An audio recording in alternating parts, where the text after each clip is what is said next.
introduce myself. My name is Elsa Pilates Tanira Putri. My person number is 32. This is video text procedure. How to delete unnecessary file on laptop. Tool or material, of course, laptop.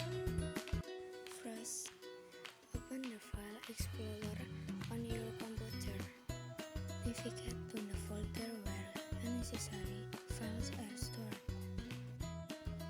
Select the files you want to delete. Right-click on the select files and click delete, or press the delete key on your keyboard.